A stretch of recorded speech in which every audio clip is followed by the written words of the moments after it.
কাউকে বারবার নিজের ফিলিংস না বুঝিয়ে চুপ থাকুন, কারণ মুখের কথায় কখনো বুকের ব্যথা বোঝানো যায় না।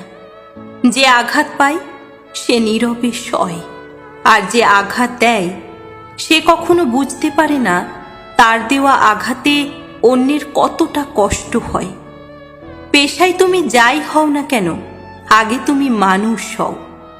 ধৈর্যশীলরা কখনো ঠকে না। কিসের এত চিন্তা, যেখানে সৃষ্টিকর্তা নিজেই উত্তম পরিকল্পনাকারী? একটু সাবধানে থাকবেন।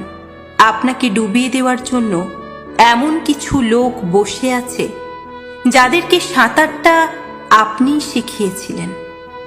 মুখ আর মুখোশ এটা চেনা বড্ড কঠিন, কারণ যাকে আপনি সব থেকে কাছের ভাবেন সেই মুখটাই মুখোশের আড়ালে আপনাকে ঠকিয়ে যায়। নিজের ব্যক্তিত্ব বিসর্জন দিয়ে কারো প্রিয় হতে যেও না।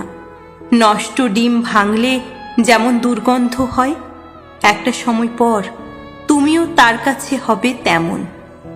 কিছু আঘাত মানুষকে চিনতে শেখায়, কিছু কথা জীবন বদলে দেয়, কিছু ব্যবহার মানুষকে নীরবে কাঁদায়, কিছু কষ্ট আজীবন রয়ে যায়, কিছু আপনজন সহজেই ভুলে যায়, তবুও জীবন ঠিকই চলে যায়। জীবনে সবাই ভালো থাকে না, কেউ কেউ ভালো থাকার অভিনয় করে।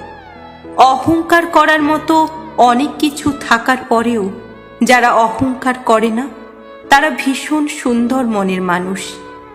সময়কে উপভোগ করতে শিখুন, কারণ ফেলে আসা মুহূর্তগুলো কখনো আর ফিরে আসে না। কখনো কারো বর্তমান পরিস্থিতি নিয়ে অবহেলা করবেন না, কারণ ভাগ্যের চাকা ঘুরতেই থাকে।